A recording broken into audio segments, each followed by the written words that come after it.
Welcome to Washington Today on C-SPAN Radio for Wednesday, September 3rd, 2025. Survivors of sexual abuse by the late Jeffrey Epstein tell their emotional personal stories in a news conference on Capitol Hill with members of Congress of both parties who have been calling for the release of all the Justice Department files in the investigation of Epstein.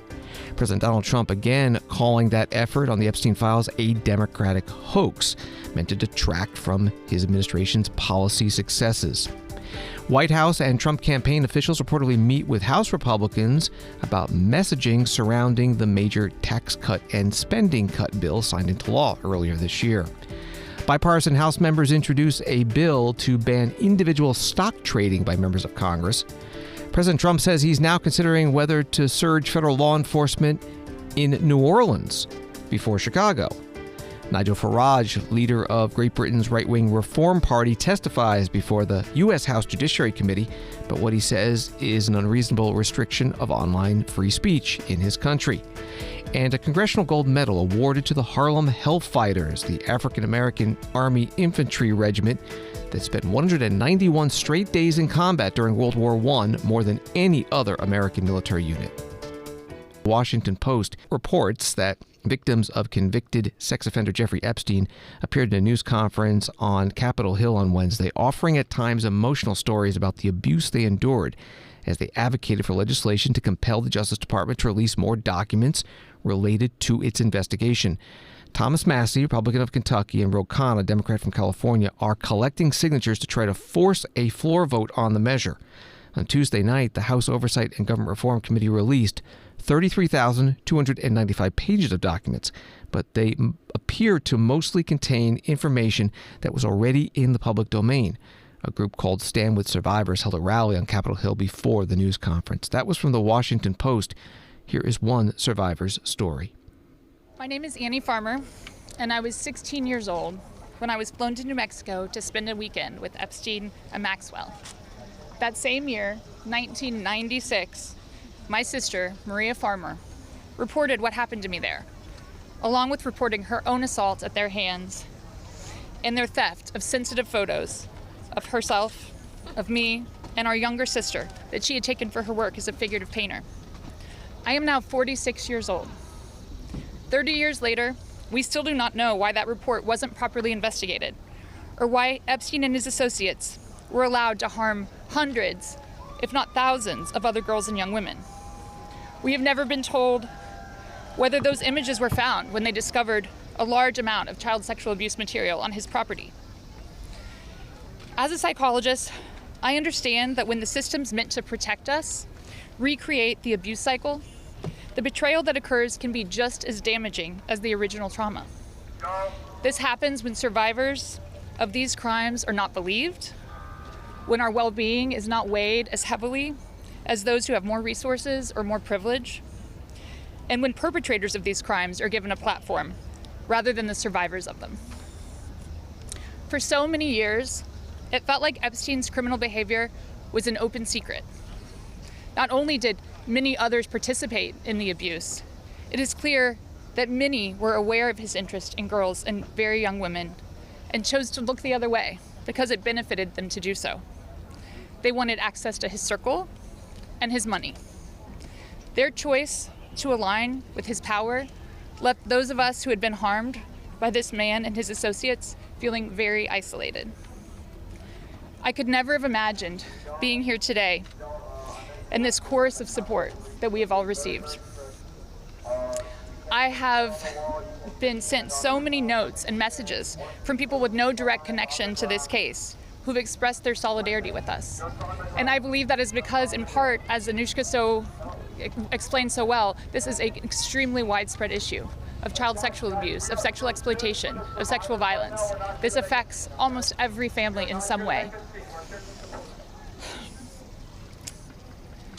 From my conversations with women in these last few days and from all of the support that we've received, it's very clear to me that we are not going away, we are not going to be quiet, and we are not going to give up.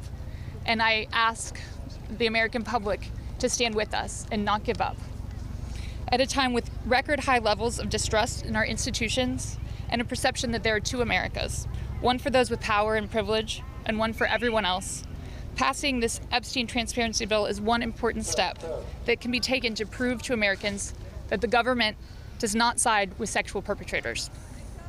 A thorough public review of this information is an important step in preventing the type of systemic failures that have occurred in this case and harmed all of us. An important step towards healing for those involved. Thank you.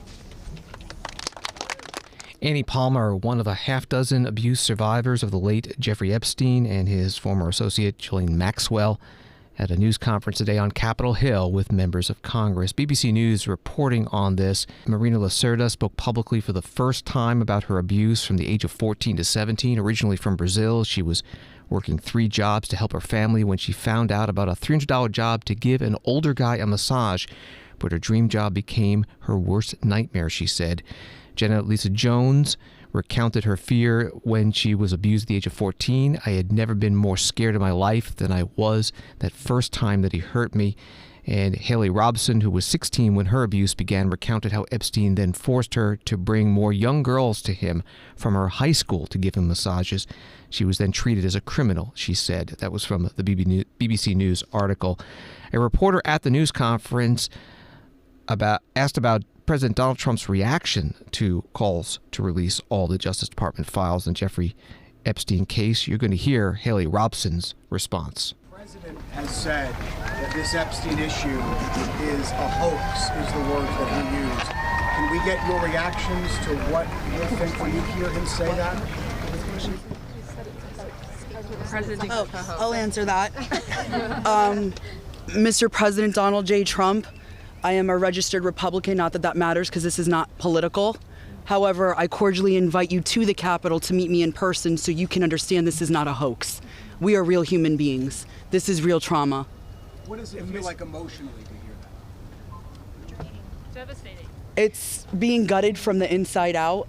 Not that I would know what that feels like, but I imagine it's the anxiety buildup with the depression and the survival mode, and then your nervous system goes limp and ironically is shot, and it feels like you just want to explode inside because nobody, again, is understanding that this is a real situation.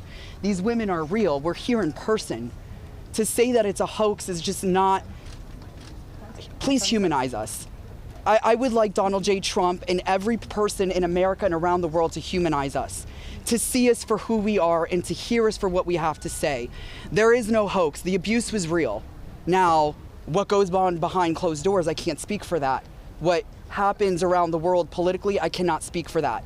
But I am here with all of these women, including our attorneys, and I would be more than happy to meet with him, and I will meet him halfway. Haley Robson at today's news conference on the grounds of the U.S. Capitol building in Washington, D.C. Also there, a number of members of Congress who have been pushing for release of all the files in the Jeffrey Epstein criminal investigation. President Donald Trump was asked about what was happening on Capitol Hill during his Oval Office press conference with the visiting Polish president, and he again did use the word hoax. Right now, there have been survivors of Jeffrey Epstein speaking at a press conference on Capitol Hill. They're calling for these case files, these documents to be released. And Thomas Massey, who was sponsoring a discharge position to get the House to vote on releasing those documents, says he doesn't believe you're implicated in these files, but many of your friends and donors may be, and he says that's why the Justice Department is redacting them and slow-walking the release. Is the Justice Department protecting any friends or donors, sir? So this is a Democrat hoax that never ends. You know, it reminds me a little of the Kennedy situation. We gave him everything over and over again, more and more and more, and nobody's ever satisfied. From what I understand, I could check, but from what I understand, thousands of pages of documents have been given. But it's really a Democrat hoax because they're trying to get people to talk about something that's totally irrelevant to the success that we've had as a nation since I've been president. Even if you look at D.C. right now, D.C., it's a totally safe zone. It's called a safe zone. That's a term. It's a term of art. It's a safe zone because it's very safe. You could walk down the street now and nothing's going to happen. No crime, no murders, no nothing. Because we had a lot of problems with certain places, and we still do. All run by Democrats, or for the most part run by Democrats. So what they're trying to do with the Epstein hoax is get people to talk about that instead of speaking about the tremendous success like ending 7 wars. I ended 7 wars. Nobody's going to talk about because they're going to talk about the Epstein whatever. I understand that we were subpoenaed to give files, and I understand we've given thousands of pages of files. And I know that no matter what you do, it's going to keep going. And I think it's enough, because I think we should talk about the greatness of our country and the success that we're having. I think we're probably having, according to what I read, even from 2 people in this room, we're having the most successful 8 months of any president ever. And that's what I want to talk about. That's what we should be talking about, not the Epstein hoax. President Donald Trump taking reporters' questions in the White House Oval Office. Story from Politico. Speaker Mike Johnson and Congressman Thomas Massie, Republican of Kentucky, sparred Wednesday morning behind closed doors over Massie's effort to force a vote on releasing Jeffrey Epstein-related documents. According to 3 members in the room granted anonymity to describe the private House GOP conference meeting, Johnson laid out an argument for backing his own measure the House is set to consider Wednesday that backs the Oversight Committee's ongoing Epstein investigation, rather than Massie's effort to force a vote on his own bill compelling the Justice Department to disclose all Epstein records. During an open mic session, the people said Massie stood up and pushed back, saying Johnson's attacks on his own effort have been false. That was from Politico. Reporters spoke to Congressman Massie outside that private meeting about his discharge petition that would get around Speaker Johnson's power to set the floor agenda and force that vote. Updates on the discharge petition. Do you think you'll get the number of signatures you need? I think we'll eventually get there. What people are waking up and discovering right now is the folks who stayed up all night to go through the 34,000 individual pages have found that they're so redacted as to be useless, and that many of them were already available. Do you think this oversight tactic is releasing these documents? I mean, how do you actually read it? Clearly they're pushing for more transparency, but it seems like it's not enough for you. Well, I appreciate the effort that they've undertaken, but the scope of their investigation is to investigate the investigators. Like, they don't ever intend to have any criminal referrals. There may be some notations from the Oversight Committee when this is done that, oh, this FBI person didn't check this box, or this person acted unethically, or this person got too light of a sentence. But they're not going in and trying to identify who these perpetrators were of these heinous sexual abuse crimes. I wanted to ask which Republicans you think will end up signing onto your discharge petition. Well, I made the mistake of getting 12 co-sponsors, and so the White House knew who to target, so I'm not going to name anybody who's thinking about joining. But you're confident you'll get the signatures? I'm pretty sure. I mean, it's a strong effort from the White House. They're literally calling it a hostile act to sign this discharge petition now, and I don't know if that's precedented in this country to have a president call legislators to say that they're engaged in a hostile act, particularly when the so-called hostile act is trying to get justice for people who've been victims of sex crimes. How do we get into this place where now the White House is calling it a hostile act to try to bring justice for victims of sex crimes? Congressman Thomas Massie, Republican of Kentucky, speaking to reporters on Capitol Hill. The House today did pass the resolution directing the House Oversight and Government Reform Committee to continue its investigation into matters surrounding convicted sex offender Jeffrey Epstein. The House Majority Leader Steve Scalise, Republican of Louisiana, told reporters also outside the morning closed meeting of House Republicans that is a better option than Congressman Massie's bill. Do you think your colleagues are going to be on board with the Massey petition, or is this resolution enough? Well, the resolution actually goes further in a number of ways. Obviously, we have subpoena power that oversight is exercising. That's supported in this resolution that we're going to be moving today. There's some other things that it gets out there. It's got really strong witness protections, which is very important. This resolution is the only one that has those kind of protections. And obviously there's a lot of information over the break that the Oversight Committee has been getting, and there's more they're going to be subpoenaing, and they actually go further. I mean, they go after the estate of Epstein in oversight, and this resolution allows us to gather that information and make it public. So it's really good to get that information out to the public. Thank you. Sure.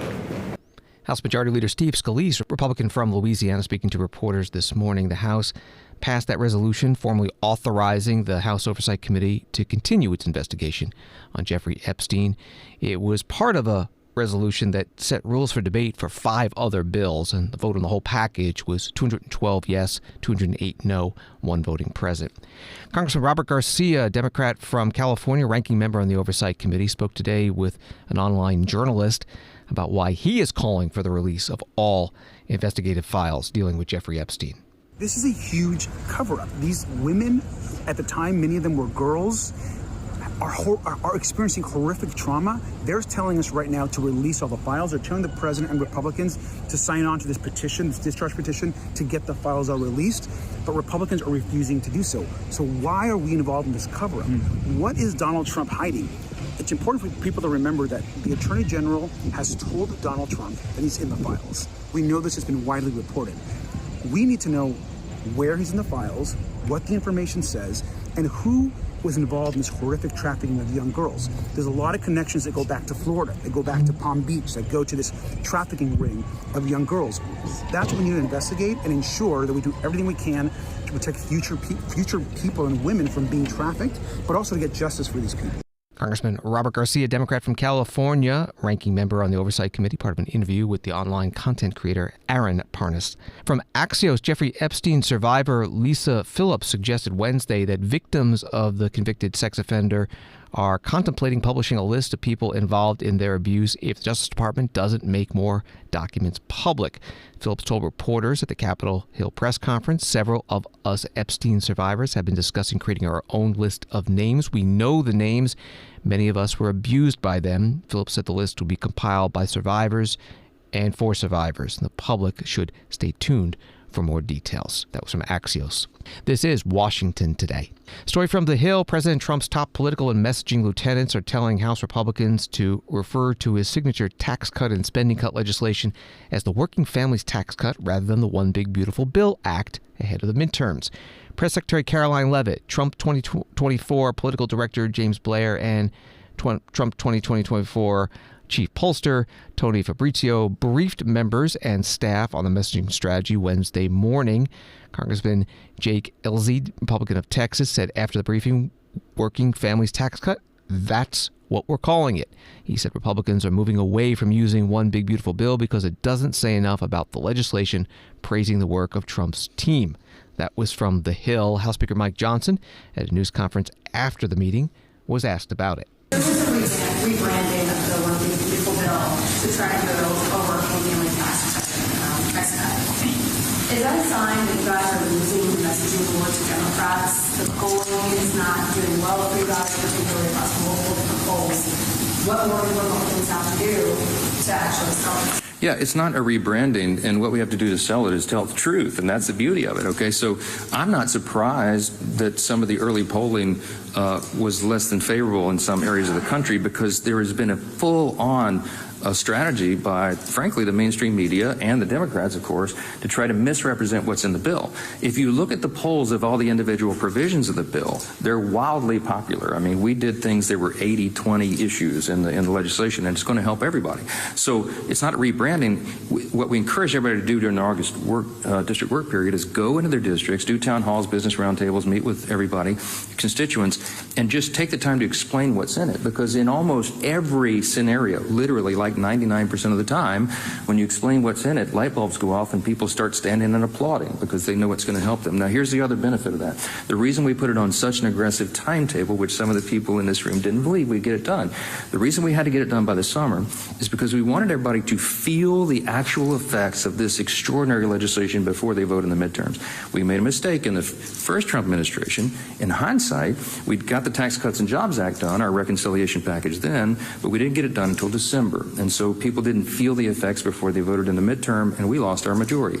We are not going to make that mistake again. So the reason we put this on such an aggressive timetable was to get it done, get it signed into law, get it enacted.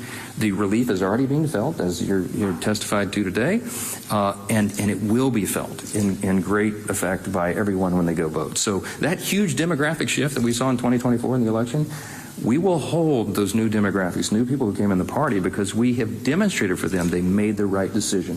While Democrats are flailing and about to elect an actual Marxist to be the mayor of America's largest city and formerly the cradle of capitalism, we are out talking about common sense solutions for the pocketbooks of moms and dads and hardworking families everywhere. And they're going to feel that, and they're going to reward us for it. U.S. House Speaker Mike Johnson, Republican of Louisiana, at a news conference with other House Republican leaders today. House Democrats also met this morning privately, and their leaders held their own news conference.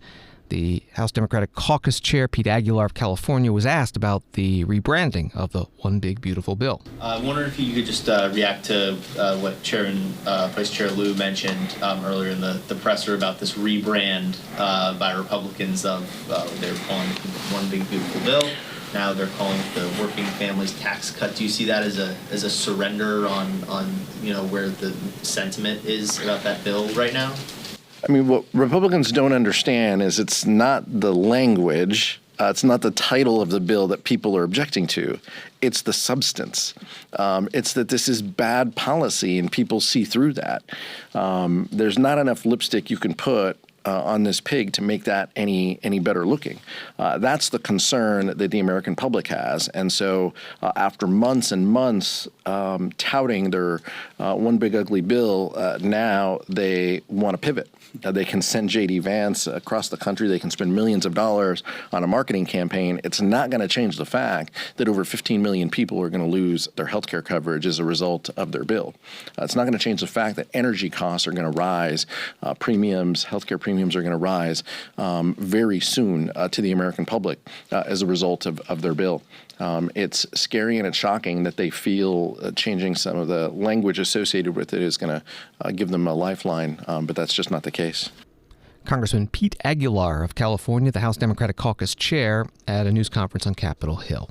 Facing a government shutdown cliff in 4 weeks, begins an article from Politico. The House's top lawmakers are talking privately about punting the funding deadline for a month or two. Speaker Mike Johnson and House Minority Leader Hakeem Jeffries discussed extending government funding into November or December when the two spoke last week, according to three people granted anonymity to discuss the private conversation. President Donald Trump's fresh declaration that he has unilaterally canceled almost $5 billion in foreign aid only increases the threat of a partisan standoff over government funding in the coming weeks. But so far, leaders in Capitol Hill are holding off on ultimatums, even as they preemptively blame the other side for raising the odds of a funding lapse come October 1st. That's reporting from Politico. Congressman Tom Cole, Republican of Oklahoma, chairs the Appropriations Committee.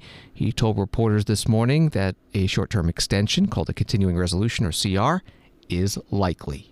Where are conversations about a CR at this point? Well, you're going to need a CR. You're not going to finish 12 bills between now and the end of September. And there's a lot of people you can blame. I don't think you can blame the Appropriations Committee in either house. We don't set the top line number. That wasn't done this year. The president's budget was late in arriving, and I think Democrats are still flustered by President Trump and aren't sure whether they should deal with him or fight him at every step. And look, on appropriations, you have to have a deal. If you can't deal with the President of the United States, you're not going to get a deal because he has to sign it. Are you looking at sort of November, December end date for a CR? I would prefer into November. There's some discussion about going as far as the first quarter. That's not coming from the appropriators, but it is coming out of the White House. I don't know how much truth there is in that, but I read it this morning. Look, I'm willing to work within any time frame my leadership gives me. I don't want a government shutdown. I want a bipartisan deal. Those are my parameters. And totally clean, just to get Democrats on board. Yeah, CR, yeah. I mean, any CR has to be either clean or whatever's different would have to be agreed upon by both sides. So the two sides decided there was something they needed to do. I'll give you an example. There's talk about additional protective services for the president, for the Supreme Court, and for Congress.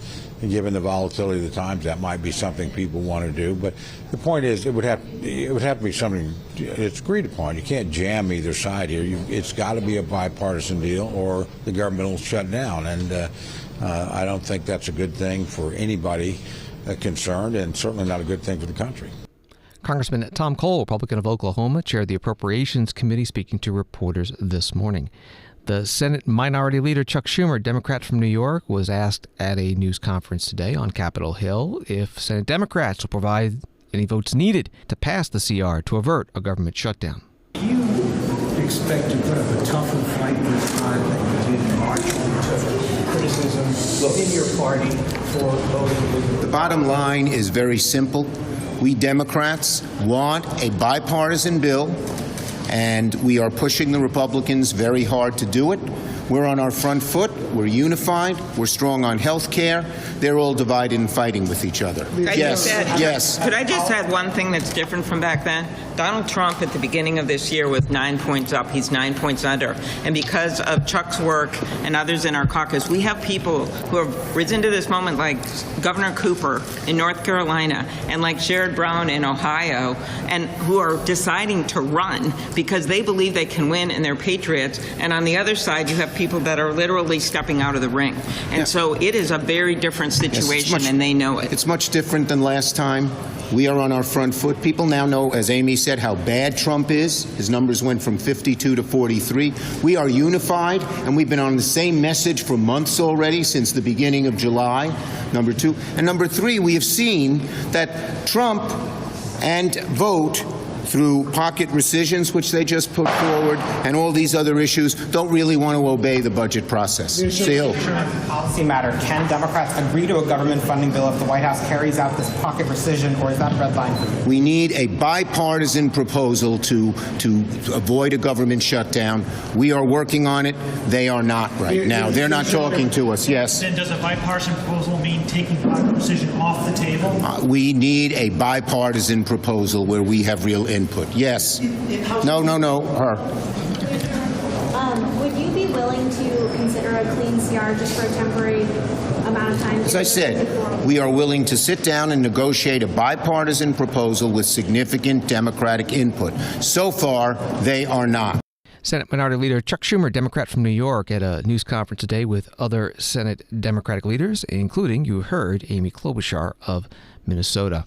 It's a story from The Hill's Alex Bolton on X. The Senate Majority Leader John Thune, Republican of South Dakota, tells reporters that Senate Republicans will move forward with a rules change to speed the confirmation of stalled Trump nominees. He told reporters, expect us to move forward with a plan to clear the backlog of 145 nominees. Wall Street today, the Dow down 24, NASDAQ up 218, S&P up 32. News Nation reports that a bipartisan group of House members on Wednesday unveiled a compromise bill to ban stock trading by individual members of Congress and their families. The legislation, titled the Restore Trust in Congress Act, would combine several previously introduced bills aimed at banning congressional stock trading, according to an advisory. Chip Roy, Republican of Texas, Seth Magaziner, Democrat of Rhode Island, Brian Fitzpatrick, Republican of Pennsylvania, Pramila Jayapal, Democrat of Washington State, Tim Burchett, Republican of Tennessee, and Alexandria Ocasio-Cortez, Democrat from New York, were among lawmakers present Wednesday. Reporting from News Nation, here is Congressman Roy. Today's a really important day. We have the opportunity before us to answer the mandate given to us by the American people who respect banning stock trading in Congress, and we should not waste time. I want to start off by saying how much I appreciate this bipartisan group of members. We've been meeting regularly over the last however many months, frankly, maybe years, trying to work to get consensus. I'm proud to have worked with Seth Magaziner, who I'll turn it over to in a minute, who I've been working with since Abigail Spanberger left. She and I introduced legislation 5 years ago on this topic, as you all know, on a bipartisan basis. And we've been trying to move this along. That bill, the trust in Congress, the original Trust Act, has a significant number of co-sponsors. But what we've decided to do is take the multiple bills that are represented by folks on this dais, bring it together into one bill, and speak with one united bipartisan voice that it is time for Congress to act. It is time for the leadership of Congress on both sides of the aisle to do what the American people have been demanding, which is to end day trading by members of Congress. They do not send us here to enrich ourselves while we are voting on the issues. They send us here to fix and address, and then have members who are trading stocks on the very issues they're supposed to be voting on an objective basis for the benefit of the American people.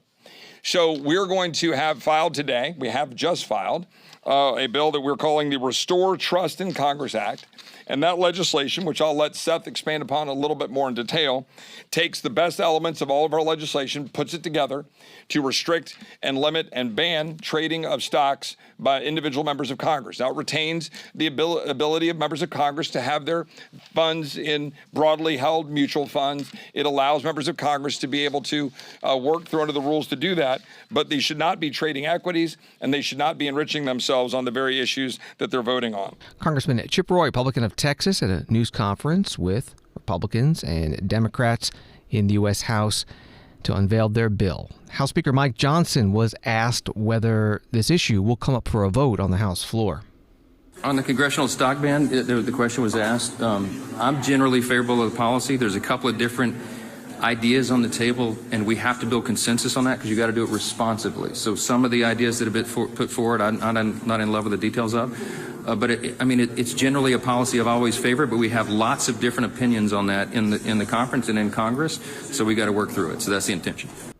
Speaker Mike Johnson at a news conference.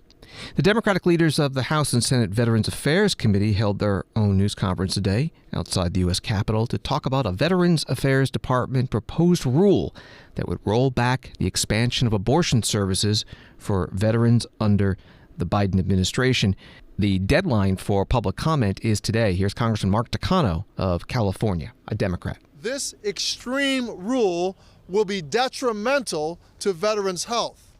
We must stop it from being finalized. Time is running out to make your voices heard. The public comment period on this rule closes at 11:59 tonight. Yesterday, Ranking Member Blumenthal and I submitted a comment signed by over 230 of our colleagues demonstrating House and Senate Democrats' staunch opposition to the proposed rule.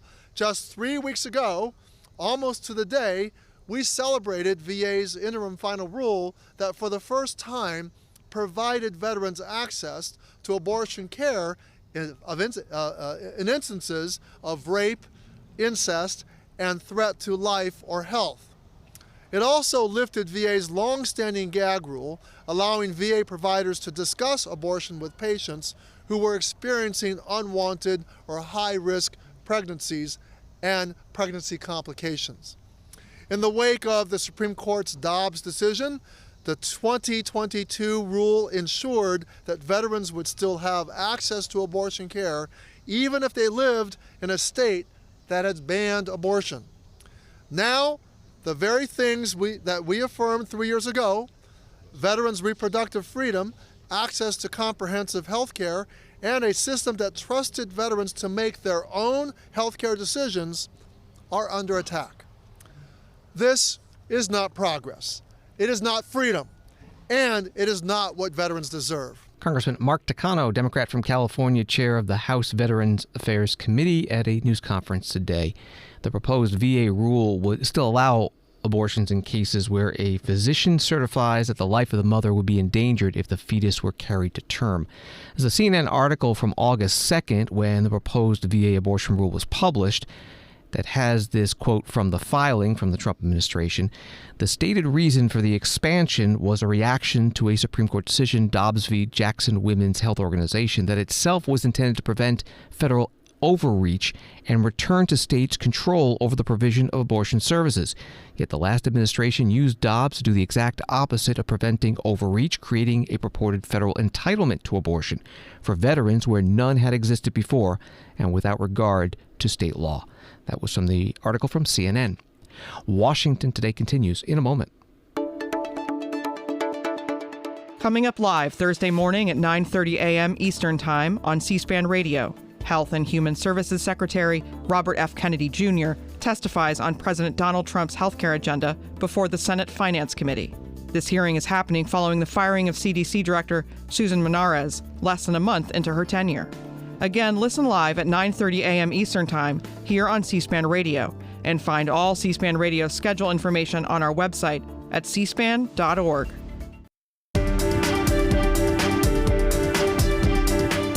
Welcome back to Washington Today, available as a podcast on the free C-SPAN Now mobile app and wherever you get your podcasts. President Donald Trump, begins a USA Today article, suggested he may not send National Guard troops into Chicago as he's repeatedly threatened, and for the first time introduced a potential new target for his next crime crackdown, New Orleans. One day after he declared "we're going in" about plans for Chicago, Trump on September 3rd said his administration still hadn't decided whether he would deploy troops to the nation's third largest city. Trump instead pointed to New Orleans, a city in a Republican-led state, in contrast to Democratic-led Illinois. That was from USA Today. Here's President Trump in the White House Oval Office. Do you know that this weekend 72 people were shot in Chicago? I'm embarrassed to say it in front of the president of Poland. 11 people were killed, 72 people were shot. Last week, 7 people were killed in Chicago, a place which is probably your number one place. I hate to say it. Yeah, I love the Pulse in Chicago. And we got to keep it safe. But 7 people were killed. The week before that, 5 people were killed and 21 people were shot. This is in 3 weeks. So in 3 weeks, I lost almost 35 people were killed. It could have been stopped. If you look at Washington, D.C., 3 weeks ago, it was the same or worse. And now it's considered a totally safe zone. Restaurants are open. They're bustling. Restaurants, you have to see, restaurants were dying. Nobody wanted to go out. They didn't want to be attacked. They didn't want to be mugged. They didn't want to be attacked even in the restaurant. And you take a look at what's happened. Friends of mine that haven't gone to a restaurant in 4 years, one of them went out 5 times in the last 2 weeks to a restaurant with his family. They feel totally safe. Washington, D.C. is a totally safe city. You're not reporting any crime because there is none. They said crime is down 87%, and I said, no, it's not. It's down 100%. We have a great thing going. I could do that with Chicago. We could do that with New York. We could do it with Los Angeles. So we're making a determination now. Do we go to Chicago, or do we go to a place like New Orleans, where we have a great governor, Jeff Landry, who wants us to come in and straighten out a very nice section of this country that's become quite tough, quite bad. So we're going to be going to maybe Louisiana, and you have New Orleans, which has a crime problem. We'll straighten that out in about 2 weeks. It'll take us 2 weeks, easier than D.C. But we could straighten out Chicago. All they have to do is ask us to go into Chicago if we don't have the support of some of these politicians. But I'll tell you who is supporting us, the people of Chicago. President Donald Trump in the White House Oval Office. Associated Press writes that New Orleans City Council Vice President Helena Moreno condemned any notion of sending federal troops to New Orleans, saying this is about scare tactics and politicizing public safety.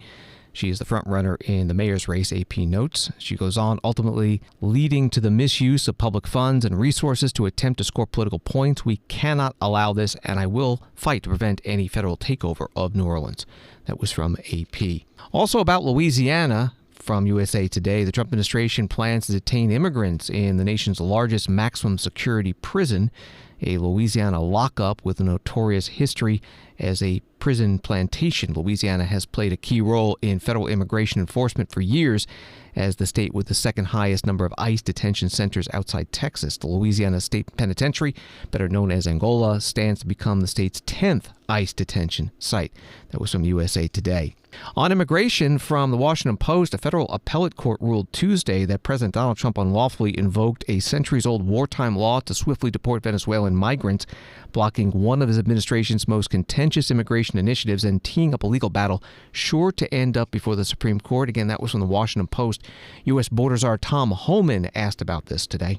Can we get your reaction? One of the most conservative federal appeals courts in the country has just said the president cannot use the Alien Enemies Act to quickly deport Venezuelan migrants. What's the administration's reaction to that? He got it wrong, and there'll be one on appeal. You don't need to be a time of war to do the Alien Enemies Act. It needs to be an incursion, a predatory incursion, which I think occurred. There's numerous intelligence reports. You can look them up. FBI intelligence reports, intelligence community, that TDA is directly involved with the Maduro regime. They came here, they committed murders, they pushed drugs that killed thousands of Americans. They committed violent acts in cities and unsettled the cities. So I think they got it wrong. We'll win on appeal. Even with that Bush appointee on the court saying that basically this doesn't constitute a country encouraging its residents to enter the country illegally. He's wrong. He got it wrong. We'll win on appeal. U.S. Border Czar Tom Homan with reporters outside the White House. The U.S. House voted to table or kill a resolution today that would censure Congresswoman LaMonica McIver, Democrat from New Jersey, and remove her from the Homeland Security Committee as she faces charges of assaulting an ICE officer during an attempt to inspect a detention facility. The vote was 215 to 207, 5 Republicans joining all Democrats in voting yes, 2 Republicans voting present. Again, that was the vote to table or kill that resolution. Washington, D.C.'s congressional delegate Eleanor Holmes Norton, a Democrat, spoke this morning at a news conference in the nation's capital against the president's federal law enforcement surge and deployment of National Guard in the city. 3 weeks ago, despite historically low crime, for purposes opposed by 8 of 10 D.C. residents, President Trump declared a crime emergency in D.C. as a pretext for federalizing D.C.'s locally funded police department. He deployed more than 2,000 National Guard troops, put guns in their hands, and sent masked ICE officers to forcibly take community members from our streets. President Trump has used D.C. residents as props in a political play to showcase his own power. While the president claims that federal control of D.C. is necessary to combat crime, his own actions severely jeopardize public safety in the district. Earlier this year, the president and Republicans in Congress intentionally limited D.C.'s ability to spend its own local funds, forcing D.C. to cut roughly $1 billion halfway through its fiscal year from its own budget, which could have further funded D.C. police, fire, and emergency response services and other public safety issues. He pardoned nearly 1,600 individuals who attacked the U.S. Capitol on January 6, including hundreds of convicted of assaulting police officers.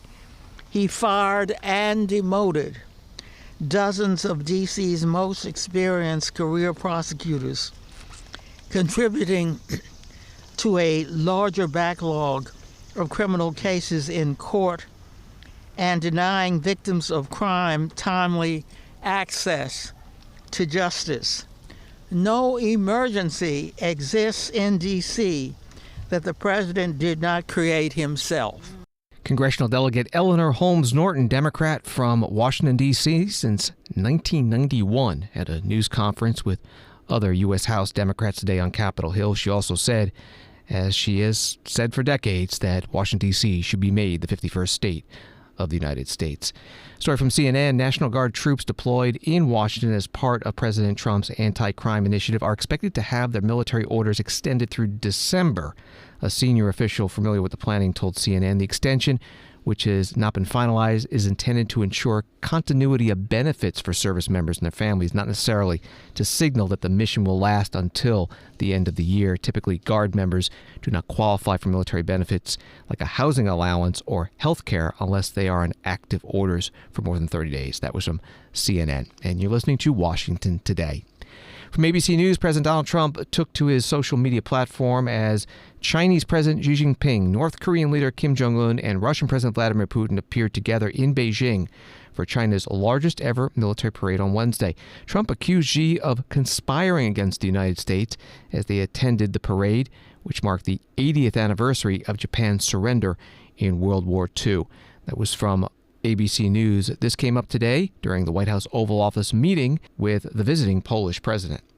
We saw a dramatic picture where we saw the leaders of Russia and North Korea and China together. The first time the leaders of those three countries have been together in this sort of show of solidarity. You said that they're conspiring against the United States. What do you think they're conspiring to do? And given this, is it reason why you should slap or would consider slapping secondary sanctions on Russia if they're conspiring against the U.S. now? Well, I've already done that with regard to India, and we're doing it with regard to other things. And I put out a truth last night. You saw that. And I was the one that brought it up. I said they're only doing this. They're looking to, when they did what they did, I thought it was a beautiful ceremony. I thought it was very, very impressive. But I understood the reason they were doing it, and they were hoping I was watching, and I was watching. My relationship with all of them is very good. We're going to find out how good it is over the next week or two. I think that we helped China very much, as you know, when they talk about freedom. And I don't believe that, and maybe I'm wrong, I hope I'm wrong, but I don't believe that America, that the United States was acknowledged for helping China to gain its freedom. But perhaps that was just a sleight of hand. I mean, I was very surprised. I watched the speech last night. President Xi's a friend of mine, but I thought that the United States should have been mentioned last night during that speech because we helped China very, very much. Invited you, Mr. President. You've many times you've expressed many times your frustration and disappointment with Putin, but there's no action since you took your office. Don't you worry that? How do you know there's no action? But really? Don't you worry? Wait. Who are you with? I'm with Polish radio. Okay. How do you know there's no action? Would you say that putting secondary sanctions on India, the largest purchaser outside of China, they're almost equal, would you say there was no action? That cost hundreds of billions of dollars to Russia. You call that no action? And I haven't done phase 2 yet or phase 3. But when you say there's no action, I think you ought to get yourself a new job. Because if you remember, 2 weeks ago I said, if India buys, India's got big problems, and that's what happened. So don't tell me about that. Go ahead. President Donald Trump in the White House Oval Office with the president of Poland as the Polish president arrived. F-16 and F-25 fighter jets did a flyover to, as the White House wrote on X, honor a fallen Polish Army pilot and celebrate the strong relationship between the U.S. and Poland.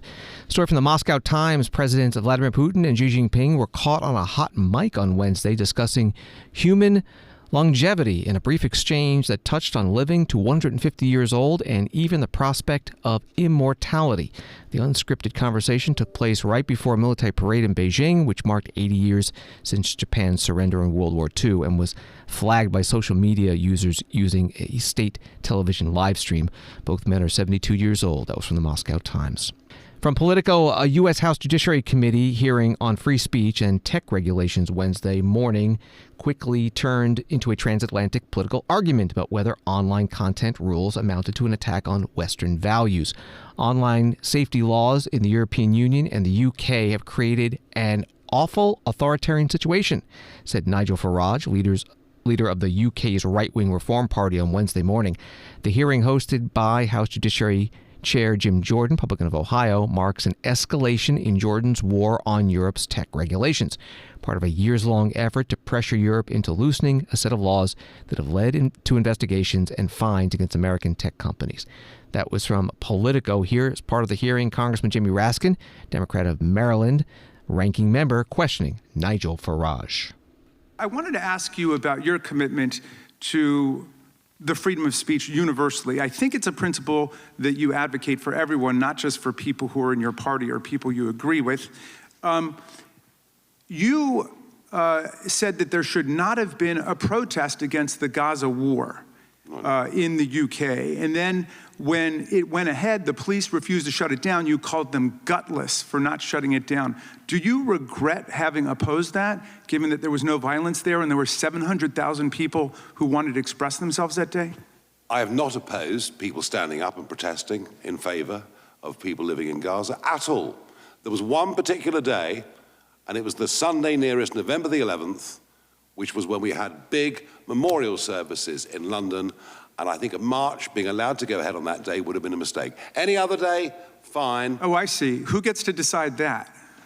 Well, I think actually something that is embedded in the country, something that is absolutely fundamental to. That's why we have a written constitution. You might take that idea back to the UK with you. Well, because the freedom of speech applies 365 days a year here under the First Amendment, not 364 or 363, depending on some politicians heckling the government and telling them to shut down free speech. We have allowed mass pro-Gaza demonstrations in London, weekend after weekend. No thanks to you. Weekend. All right, let me change. This was let me try another one. Sensitive day. That's all. I got you. It was a sensitive day. And I thought that's what the freedom of speech was about. You have a right to engage in speech that other people consider offensive or insensitive. But in any event, you've made yourself clear, Mr. Farage. 64 days a year if they want. You've made yourself clear to your constituents in Claxton today. Let me ask you this. You've banned journalists from your political events that you disagree with, haven't you? No, in fact, I'm the only political Really? leader At your convention, you didn't ban journalists and revoke their credentials? You know, I take, the average press conference, I take 25 questions. No, that wasn't my question. Mr. Farage, we're politicians, so we see what you're doing. I'm asking you a direct question. Well, thank you. I'm asking you a direct question, and I hope you can answer it. Why do you ban journalists who oppose your views from coming to your events? Why did you tell your party, why did you tell the local government not to do interviews with your local newspaper? I'm the most open person to any journalist. Undoubtedly, you're the handsomest man in the world. But I'm asking you a different question, okay? That's not my question. My question for you is, and it's legit, why do you ban journalists that you disagree with from your political events, like from your convention? I don't. Okay, and you say you've never done that? I can't think, if I go back the last 25 years, I can't think of banning anybody. But I mean, maybe somebody else did. But look, I see. It was somebody else who did it. I do more. I take more questions. All right. From journalists. Do you have any all the other objections? Leaders added up together. Okay. An exchange between Nigel Farage, leader of Great Britain's Reform Party, and U.S. House Judiciary Committee ranking member Jamie Raskin of Maryland at today's hearing in Washington, D.C. Again, from the Politico article, in organizing the hearing, the chair, Jim Jordan, Republican of Ohio, was attempting to put an international spin on the conservative argument against online speech restrictions in the U.S., a complaint stemming from the arguments over COVID and the January 6th insurrection, when numerous far-right figures were deplatformed for promoting potentially dangerous misinformation. He has an ally in Farage, a populist leader who has taken up the same cause against his own government. That was from Politico. The testimony was referenced today in London during Prime Minister's question time in the House of Commons by the Prime Minister Keir Starmer, head of the Labour Party. Well, Mr. Speaker, of course, the honourable member for Clacton is not here representing his constituencies in the House that he was elected to. No, he's flown to America to badmouth and talk down our country. And worse than that, Mr. Speaker, if you can believe it, he's gone there to lobby the Americans to impose sanctions on this country which will harm working people. You cannot get more unpatriotic than that. It's a disgrace. British Prime Minister Keir Starmer during Prime Minister's questions in the British House of Commons in London. The Hill writes that the hearing comes after President Trump late last month threatened to slap additional tariffs on nations that maintain their digital taxes, contending that they are detrimental to U.S. tech products and companies. It also follows Vice President J.D. Vance's scolding of European leaders earlier this year on stifling free speech. That from The Hill. The song Darktown Strutters Ball, performed by the 369th Experience Band at the Congressional Gold Medal ceremony in Washington for the Harlem Hell Fighters, the Army's 369th Infantry Regiment, originally a National Guard unit based in Harlem, New York, comprised mainly of African Americans. Veterans Affairs website says that one notable aspect of their service was their attachment to the French Army. Due to racial climate in the U.S. military, the regiment fought under French command, which was a turning point as the French recognized and respected the soldiers' combat abilities. The regiment spent an unprecedented 191 days on the front lines, longer than any other American unit, and never lost ground or a man through capture. That was from the VA website. One of the speakers today, Deborah Willett, the granddaughter of Harlem Hell Fighter Sergeant Leander Willett. If you could all just give me a minute, only because I know that my grandfather and the other brave men that fought alongside him never thought that their courage and their exploits would be celebrated in such a revered setting. And I thank all of you for giving them this honor. You know, they sacrificed, and they thought that they were making a difference. And today proves that they did. And we will continue their fight for making America and transforming America into a land and a beacon of hope, peace, and prosperity. Let's not let that out. But someday, I know that I will be able to tell my students that I was there when my grandfather and other men that looked like me were so honored by all of you, and I thank you for that. Deborah Willett at today's Congressional Gold Medal ceremony in the U.S. Capitol, the highest U.S. civilian honor that's bestowed by Congress. Also at the ceremony and speaking, House and Senate leadership, Democratic and Republican, some members of the New York Congressional delegation, and Defense Secretary Pete Hegseth. You can find it at cspan.org, our video library.